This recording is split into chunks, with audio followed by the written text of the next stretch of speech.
या कोई chemical reaction आपने करनी है, नहीं समझ में आएगी। ऑक्सीडेशन स्टेट सबसे ज्यादा इंपॉर्टेंट है, वो सभी को आनी चाहिए। जैसे मैं समझाऊंगा वैसे समझना है। हमने क्या करना है, डिटरमिन करना है oxidation state of centre atom. कोई भी मॉलिक्यूल आपके पास गिवन होगा, आपने क्या करना, उसके सेंटर एटम की ऑक्सीडेशन स्टेट निकालनी है।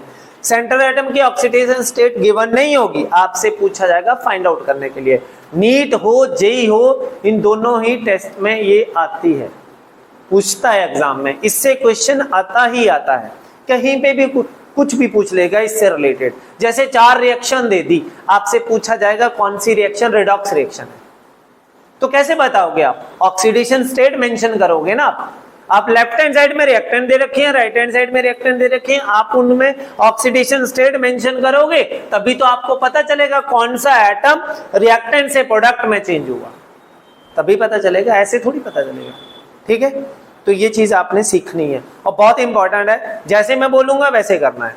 देखिए इधर हमने ऑक्सीडेशन स्टेट फाइंड आउट करनी है, तो ध्यान देना इधर। जैसे पोटाशियम पर मैंगनेट ये दे रखा है मॉलिक्यूल, या हमारे पास है पोटाशियम मैंगनेट K2MnO4 को बोलते हैं, potassium dichromate K2Cr2O7, H2SO4 sulphuric acid या H2SO5, फिर आपके पास H2S2O7, H2S2O8, फिर डाइमिथाइल सल्फॉक्साइड, समझे, कार्बन सब ऑक्साइड C3O2, फिर क्रोमियम पेंटॉक्साइड।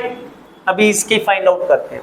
देखो आपके पास सेंटर एटम, इसमें मैंगनीज है, ऐसे लेवल करके लिखा होगा, कोई भी मॉलिक्यूल दिया होगा उसमें ऑक्सीडेशन स्टेट जब भी पूछी जाएगी तो ऐसे लेवल लगाया होगा नीचे, और इधर भी मैंगनीज, इसमें क्रोमियम, सल्फर सल्फर सल्फर, इसमें कार्बन और इसमें फिर से क्रोमियम। इनकी ऑक्सीडेशन स्टेट कैसे निकालें?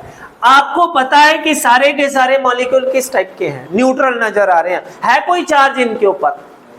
सारे के सारे मॉलिक्यूल न्यूट्रलाइज है, न्यूट्रल मॉलिक्यूल है सारे। जब चार्ज होगा तब देखेंगे कि किस तरह से फाइंड आउट करना है। क्लियर? तो देखो फर्स्ट आपके पास दे रखा है KMnO4। आपको मैंने बताया था कि पोटाशियम के ऊपर कितना चार्ज होता है, which is the alkali metal. मालूम है ना आपको कितना चार्ज होता है पोटाशियम के ऊपर? +1। ये तो बात मालूम है। मैंने क्या बोला था, जब आपके पास कोई भी मेटल किसी डिफरेंट एटम के साथ अटैच हो जाएगी तो उसके ऊपर ऑक्सीडेशन स्टेट अराइज हो जाएगी, ये मैंने आपको बताया था।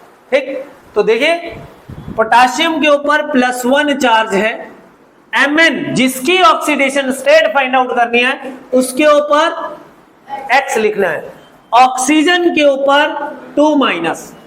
रिमेंबर, अब आपके पास क्या है, देखो अब मैंने क्या लिखवाया था, sum of oxidation state of all the elements is equal to 0 in case of neutral. तो आपके पास क्या होगा, देखो पोटाशियम कितने हैं, 1 +1 प्लस Mn कितने, एक ही है X, और ऑक्सीजन कितने, 4, एक ऑक्सीजन पे 2-, 4 ऑक्सीजन पे कितना होगा, -8 equal to 0। Therefore X is equal to +7। Oxidation state जब भी फाइंड आउट करोगे आप, तो आपके पास जो वैल्यू फाइंड आउट होके आएगी उसको प्लस में या माइनस में आएगी तो माइनस में जरूर लिखना है। समझ में बात? ऑक्सीडेशन स्टेट को चार्ज की फॉर्म में, मतलब पॉजिटिव या नेगेटिव फॉर्म में ही लिखना है। या नेगेटिव में फाइंड आउट करोगे तो नेगेटिव में आएगी, पॉजिटिव अगर वैल्यू फाइंड आउट होगी तो +7 करके लिखनी है। समझ गए? अब देखो दूसरे इस कंपाउंड में, इसमें भी सिमिलर है, +1 X 2-। इसमें क्या आएगा, 2 पोटाशियम है, +2 + X -8 इक्वल टू 0। कितना बन गया, X इज इक्वल टू +6। इस कंपाउंड के अंदर सल्फ्यूरिक एसिड, परऑक्सी मोनोसल्फ्यूरिक एसिड, ये नाम भी है। अब देखो इसमें भी हम ऐसे फाइंड आउट करेंगे, X2 माइनस, देखो ऐसे लिखा, अब देखिए +2 + X -10 equal to 0, therefore X is equal to +8। Question हो गया गलत। क्यों गलत हुआ ये भी देखिए, 8 ऑक्सीडेशन स्टेट नहीं है पॉसिबल, ये गलत है। ये क्यों गलत हुआ? H2SO4 में +6, जब H2SO5 में फाइंड आउट किया +8 आई, ये गलत है। क्यों गलत बोला हमने इसको? क्या रीजन हो सकता है इसके पीछे? आपको पता है ये चीज, आपने पढ़ रखा है ये चीज, ये आपने किस चैप्टर में पढ़ा? पीरियोडिक टेबल में हर एलिमेंट की इलेक्ट्रॉनिक कॉन्फ़िगरेशन पढ़ी है आपने, पढ़ी है कि नहीं?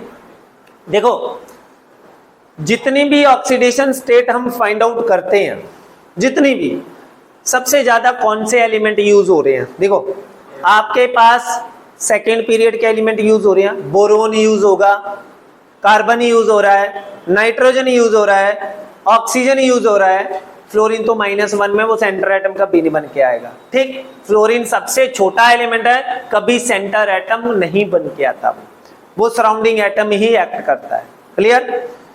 दूसरी बात, थर्ड पीरियड का एलिमेंट है, एल्यूमिनियम तो एक मेटल है, ठीक, फॉस्फोरस है, सिलिकॉन है, सल्फर है, क्लोरीन है, फिर उधर ब्रोमीन, आयोडीन, यही सेंटर एटम मिलेंगे आपको maximum time. D block element में आ जाओ, स्कैंडियम मिल सकता है, टाइटेनियम सेंटर एटम मिल सकता है, वेनाडियम हो सकता है, क्रोमियम है, मैंगानीज है, आयरन हो सकता है, कोबाल्ट हो सकता है। इस तरह के डी ब्लॉक की जो फर्स्ट सीरीज है, 3D सीरीज बोलते हैं हम इसको, स्कैंडियम से लेकर जिंक तक, ये डी ब्लॉक एलिमेंट की फर्स्ट सीरीज है आपके पास। फर्स्ट सीरीज क्यों बोला? क्योंकि 3D से स्टार्ट हुई, और डी ऑर्बिटल थर्ड लेवल से स्टार्ट होता है, और थर्ड लेवल का डी ऑर्बिटल किन एलिमेंट से स्टार्ट हुआ? स्कैंडियम टू जिंक, तो 3D सीरीज बोला हमने उसको। उससे नीचे 4D सीरीज, उससे नीचे 5D सीरीज, समझ में बात? अब डी ब्लॉक एलिमेंट क्यों बोला ये भी मैंने बताया था आपको। क्यों बोला? क्योंकि last electron enter into the D subshell, penultimate shell, इसको बोलते हैं penultimate shell, N-1 D subshell में। अब देखो यहां पे सल्फर का जो एटॉमिक नंबर है वो कितना है? सल्फर का एटॉमिक नंबर है 16, मालूम है ना आपको, और इसकी इलेक्ट्रॉनिक कॉन्फ़िगरेशन क्या है? 3s2 3p4 है कि नहीं? सबको मालूम है ये चीज। याद रखना, इन सेकंड और थर्ड पीरियड एलिमेंट S और P ब्लॉक, S ब्लॉक के तो सारे मेटल्स की बात करूं, अगर नॉन मेटल सेंटर एटम बन के आती है तो एक बात ध्यान में रखना आपने, कि जब नॉन मेटल बन के आएगा सेंटर एटम, जो नॉन मेटल होगा वो सेंटर एटम बन के आएगा, तो आपने क्या ध्यान में रखना है कि उसके आउटर शेल में कितने इलेक्ट्रॉन है। जितने उसके आउटर शेल में इलेक्ट्रॉन होंगे उतनी ही उसकी हाईएस्ट ऑक्सीडेशन स्टेट होगी। क्लियर हुई बात? मैंने क्या बोला कि जितने आउटर शेल के अंदर इलेक्ट्रॉन होंगे उस नॉन मेटल में जो सेंटर एटम बना हुआ है उतनी ही उसकी हाईएस्ट ऑक्सीडेशन स्टेट होगी। तो सल्फर में कितने वैलेंस इलेक्ट्रॉन है? 6 वैलेंस इलेक्ट्रॉन। तो बताओ सल्फर तो अपने 6 इलेक्ट्रॉन ही बॉन्डेड कर सकता है, 6 के 6 इलेक्ट्रॉन बॉन्डेड करेगा, शेयर करेगा, तो हर इलेक्ट्रॉन उसका डबल हो जाएगा, होगा कि नहीं? जब सल्फर एटम अपने 6 के 6 इलेक्ट्रॉन किसी दूसरे एटम के साथ, सराउंडिंग एटम के साथ, हर एटम बॉन्डेड कर लेगा इलेक्ट्रॉन्स को, जब हर इलेक्ट्रॉन को बॉन्डेड कर लेगा, सल्फर के सराउंडिंग में 6 इलेक्ट्रॉन है, हर इलेक्ट्रॉन को उसने अदर एटम के इलेक्ट्रॉन के साथ बॉन्ड बना लिया, तो एक ही इलेक्ट्रॉन शेयर होगा उसके साथ, तो एक बॉन्ड बनेगा। तो सल्फर कितने बॉन्ड बनाएगा? 6 बॉन्ड बनाएगा। और सराउंडिंग के जो एटम होते हैं वो इलेक्ट्रोनेगेटिव होते हैं, तो वो इलेक्ट्रोनेगेटिव कितने इलेक्ट्रॉन अट्रैक्ट कर रहे हैं सल्फर के? 6। तो ऑक्सीडेशन स्टेट क्या राइज हो रही है? +6। तो यहां कितनी आई? गलत है हमारा आंसर। याद रखना, सबसे पहले आपने सेंटर एटम को देखना है। अगर कहीं पे इस तरह का कॉन्सेप्ट आता है तो आपने स्ट्रक्चरली इसको डिफाइन करना है। अब इसका स्ट्रक्चर क्या है देखिए, इसका स्ट्रक्चर है H2SO5 का। H2SO5 सल्फर के अंदर 6 वैलेंस इलेक्ट्रॉन, ये मेंशन कर दिया हमने। क्लियर? इसके बाद ऑक्सीजन अटैच कर दिए एक मैंने इधर, ये देखिए, और हाइड्रोजन ऑक्सीजन के साथ बॉन्डेड कर दिया। देखो ऑक्सीजन का ऑक्टेट कंप्लीट है। मैंने एक चीज और क्लियर की थी कि सराउंडिंग एटम में जो सराउंडिंग एटम है उसका ऑक्टेट ही कंप्लीट होना चाहिए, ना तो वो एक्सटेंड करे ना इनकम्प्लीट रहे। सराउंडिंग एटम कभी भी ऑक्टेट से बाहर नहीं जाता, ना ऑक्टेट से उसका कम होगा, सराउंडिंग ऑक्टेट में ही रहता है। इसमें ऑक्सीजन को बॉन्डेड किया, देखो डबल बॉन्ड बना, इधर ऑक्सीजन बॉन्डेड कर दी, इधर भी डबल बॉन्ड की फॉर्मेशन हुई ऑक्सीजन के साथ। यहां पे भी ऑक्टेट कंप्लीट ऑक्सीजन का, यहां पे भी एक ऑक्सीजन मैंने यहां बॉन्डेड कर दिया। देखो कितनी ऑक्सीजन बॉन्डेड होगी? 4। एक ऑक्सीजन और ऑक्सीजन के साथ ही बॉन्डेड कर दो, ये देखो H लास्ट में बॉन्डेड कर दो, ये बना स्ट्रक्चर H2SO5 का। अब स्ट्रक्चरली अगर आप देखें तो स्ट्रक्चर के अंदर जो सराउंडिंग एटम है, ऑक्सीजन ये सारे अटैच, सराउंडिंग एटम में अगर सेम एटम के बीच में बॉन्ड बना हो तो उसके ऊपर ऑक्सीडेशन स्टेट अराइज नहीं होती है। देखो ये सेम एटम के बीच में बॉन्ड बना है, ऑक्सीजन ऑक्सीजन के बीच में अगर किसी मॉलिक्यूल के अंदर ऑक्सीजन टू ऑक्सीजन बॉन्ड मिल गया तो इट मींस वो कौन सा बॉन्ड है? पर ऑक्साइड लिंकेज वाला है। इसको हम कौन सा बॉन्ड बोलेंगे या कौन सी लिंकेज बोलेंगे? पर ऑक्साइड लिंकेज बोलते हैं, पर ऑक्साइड लिंकेज बोलते हैं। समझ में बात? और देखो ये वाला इलेक्ट्रॉन इस ऑक्सीजन का है, ये वाला इलेक्ट्रॉन इस दूसरी ऑक्सीजन का है, तो इन दोनों एटम के ये दोनों इलेक्ट्रॉन किसी भी साइड डिस्प्लेस नहीं हो रहे हैं। क्यों नहीं हो रहे हैं? क्योंकि इन दोनों एटम की इलेक्ट्रोनेगेटिव पावर सेम है। बट ये वाला इलेक्ट्रॉन इस ऑक्सीजन की तरफ डिस्प्लेस होगा, किसकी वजह से? ऑक्सीजन की इलेक्ट्रोनेगेटिव पावर की वजह से। क्लियर हुई बात? ऑक्सीजन खींच रहा है इसके इलेक्ट्रॉन, तो इसके ऊपर ये ऑक्सीजन कितने इलेक्ट्रॉन खींच रहा है सल्फर से? 1। तो कितना चार्ज अराइज होगा इसके ऊपर? -1 अराइज हुआ। इधर no force of attraction, but इधर से हाइड्रोजन के कितने इलेक्ट्रॉन खींच रहा है? 1, -1। तो हाइड्रोजन का इलेक्ट्रॉन सिर्फ 1 अट्रैक्ट हो रहा है, तो हाइड्रोजन के ऊपर +1। Is it clear? क्लियर होगी ये बात? दूसरी साइड भी सेम कॉन्सेप्ट है, इधर से 1, इधर से भी हाइड्रोजन का खींच रहा है ऑक्सीजन इलेक्ट्रॉन, हाइड्रोजन का इलेक्ट्रॉन खींच रहा है इधर से भी, तो इधर कितना आएगा? हाइड्रोजन के ऊपर, ऑक्सीजन के ऊपर -2, इस ऑक्सीजन पे -2, बिकॉज दे अट्रैक्ट 2 इलेक्ट्रॉन्स। किसके? सल्फर के। क्लियर हुई बात?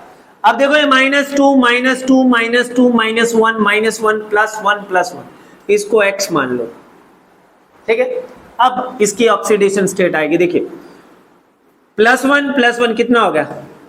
+2, -2 -2 -2 कितना बना? -6, -2 और -8 प्लस x = 0। क्या आई ऑक्सीडेशन स्टेट?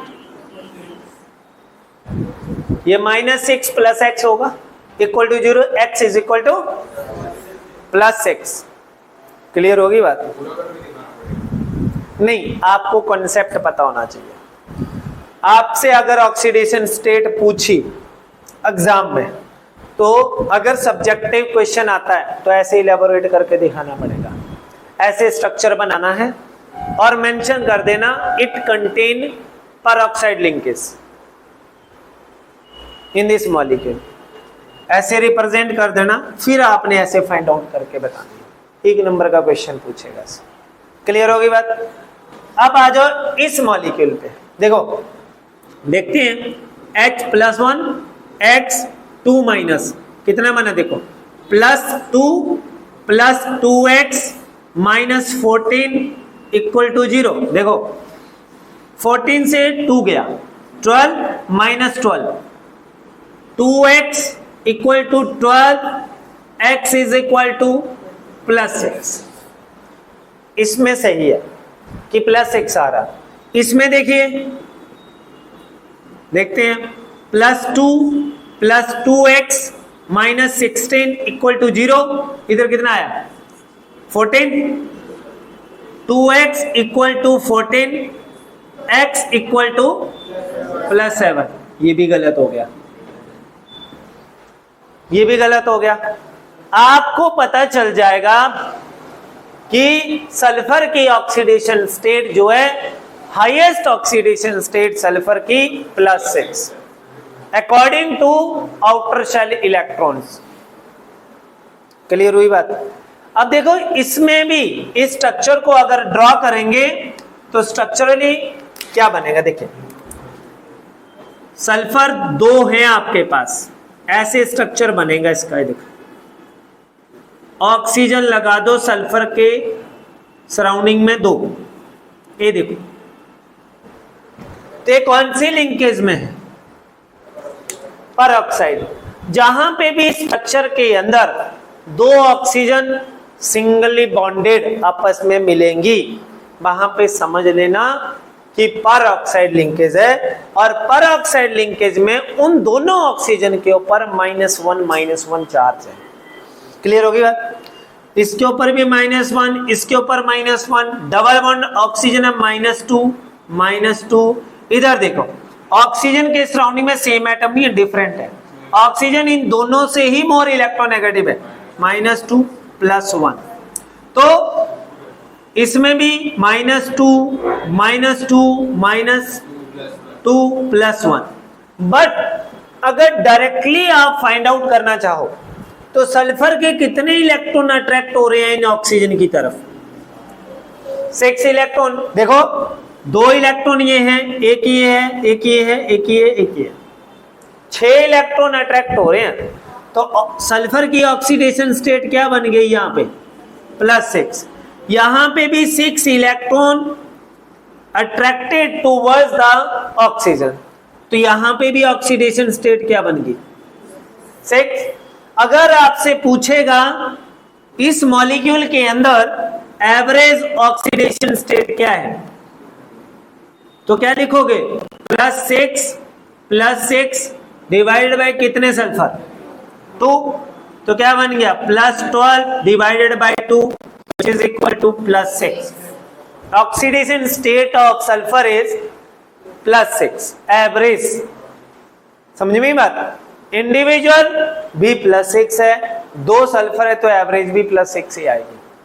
क्लियर होगी बात? समझ आया इतना? अब सुनो ध्यान से, आप लोग डेली क्या करोगे, यहां से जब भी क्लास ओवर होगी घर जाके वो लेक्चर रिपीट करना है जो यहां पे लेक्चर डिलीवर होगा, वो रिपीट करना है एक बार। एनसीईआरटी में ब्लॉक में इस तरह के ऑक्सीडेशन स्टेट को फाइंड आउट करने के मॉलिक्यूल दे रखे हैं, वो सॉल्व करने। उसके बाद जितने भी मॉलिक्यूल आपको उस चैप्टर में मिलते हैं सभी के सेंटर एटम की ऑक्सीडेशन स्टेट निकालो। ठीक, नहीं समझ में आता है तो हमसे पूछो, हम आपको क्लियर कर देंगे। बट अगर आप ऐसे रहोगे कि पढ़ लिया चले गए तो नहीं होने वाला कुछ भी। आपको डेली पढ़ना पड़ेगा, डेली आपको सब्जेक्ट से इन टच रहना पड़ेगा, डेली आपको ये सारी चीजें क्लियर करना पड़ेंगी। हर रोज आप कम से कम, ज्यादा नहीं तो वैसे तो टाइम आपको 2-2.5 घंटे एक सब्जेक्ट को देना चाहिए, बट इतना टाइम आपके पास नहीं है क्योंकि आप स्कूल भी जाते हो। ठीक, बट 1.5 घंटा तो दे ही सकते हो, 1.5 आवर दे सकते हो। उस 1.5 आवर में आप क्वेश्चन सॉल्व करो। सबसे ज्यादा पहले आप थ्योरी पार्ट को पढ़ लो, उसके बाद उसमें क्वेश्चन सॉल्व करो। क्वेश्चन सॉल्व करने के बाद आपको पता चलेगा किस में डाउट बन रहे हैं। तो डाउट तभी पूछ पाओगे जब आप सॉल्व करेंगे, और बिना सॉल्व किए तो डाउट क्रिएट होते ही नहीं है। बिना समझे तो डाउट बनता ही नहीं है। डाउट तभी बनेगा जब आप उसको सॉल्व करेंगे, तभी तो डाउट बनेगा। ऐसे क्या पता चलेगा? देखने से पता चल जाता है क्वेश्चन का कि डाउट है। वैसे तो पूरी केमिस्ट्री डाउट है, अगर नहीं पढ़ोगे तो केमिस्ट्री डाउट है। केमिस्ट्री में डाउट नहीं है, केमिस्ट्री डाउट बन जाएगी नहीं पढ़ोगे तो। केमिस्ट्री में डाउट तब आएगा जब आप पढ़ोगे, वैसे तो नहीं पढ़ोगे तो केमिस्ट्री ही डाउट बन के रह जाएगी आपके लिए। बहुत ही स्कोरिंग सब्जेक्ट है और इजी तब होगा जब आप इसको कंटिन्यूसली रोज पढ़ोगे। समझ में बात? रोज नहीं पढ़ोगे, अगर आप सोचोगे कि आज मैंने पढ़ लिया और अब मैं 2 दिन बाद पढ़ूंगा, तब नहीं होने वाला। साइंस है ये टाइम मांगती है आपसे, आपको टाइम देना पड़ेगा। बिना टाइम दिए ये ना तो समझ में आती है। एक कंसेप्ट अगर लूज पड़ गया तो दूसरा कंसेप्ट समझ में नहीं आएगा, क्योंकि इंटरलिंक्ड है पूरे कंसेप्ट। चैप्टर जब हम पढ़ते हैं तो इंटरलिंक्ड होता है चैप्टर खत्म हो गया, उसके बाद अगले चैप्टर में थोड़ा बहुत अगर यूज हुआ तो वो तो जब पढ़ोगे तो याद हो ही जाता है, इतनी चीजें क्लियर तो हो ही जाती है। तो डेली आप लोग कम से कम, ज्यादा नहीं तो 30 या 40 क्वेश्चंस डेली सॉल्व करो। अभी की बात कर रहा हूँ, स्कूल जाते हो क्योंकि टाइम इतना नहीं, स्कूल का भी काम करना होता है आपको, तो मतलब 30-40 क्वेश्चन तो कर ही सकते हो, ज्यादा टफ नहीं होते। इसमें क्या टफ है? अब इसमें 30-40 क्वेश्चन तो सॉल्व हो जाएंगे, कोई दिक्कत नहीं है। अब 30-40 आपने मॉलिक्यूल, क्या 100 मॉलिक्यूल मिल जाए तब भी आप ऑक्सीडेशन स्टेट फाइंड आउट कर लोगे। बट ऐसा मत करिए कि पढ़ो मत, पढ़ेंगे तभी आपका टेस्ट क्वालिफाई होगा, नहीं तो आप कोरे कागज की तरह बन के रह जाओगे। ये मैं आपको क्लियर कर देता हूँ।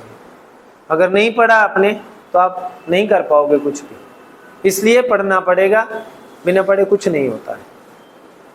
कंपटीशन है, आप ही बताओ कितने हजारों लाखों बच्चा टेस्ट देता है, सिलेक्शन कितनों की होती है? लाख बच्चा होगा, 50,000 होगा गवर्नमेंट में, ठीक है, 12-14 हजार होगा NITs में, 15 हो गया, बढ़िया। तो सिलेक्शन तभी होगी जब आप पढ़ेंगे। उस लाइन में आने के लिए आपको पढ़ना पड़ेगा। आपको पता नहीं है कितने स्टूडेंट रातों रात कितना डेप्थ में कितना टाइम लगाते होगा, कुछ तो सोते भी नहीं है। समझे मेरी बात? तो आप तो मौज मस्ती में रहते हो, ठीक है, तो ये मत करिए।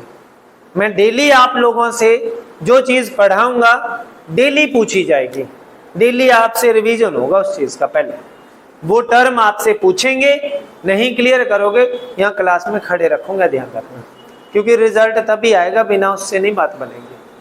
रिजल्ट आएगा तो बात बनेगी, रिजल्ट नहीं आएगा तो कोई मतलब नहीं है पढ़ाने का। हम भी जीरो, आप तो जीरो ही होगे, आप तो पहले जीरो, हम भी जीरो हो जाएंगे। क्यों होंगे?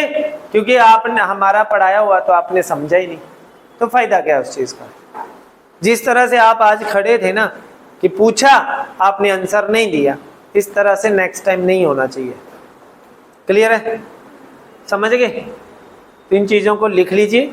उसके बाद ये 3 मॉलिक्यूल का ऑक्सीडेशन स्टेट, सल्फर, कार्बन और क्रोमियम का फाइंड आउट करके बताऊंगा मैं आप लोगों को। क्लियर? नोट डाउन कर लो इसको।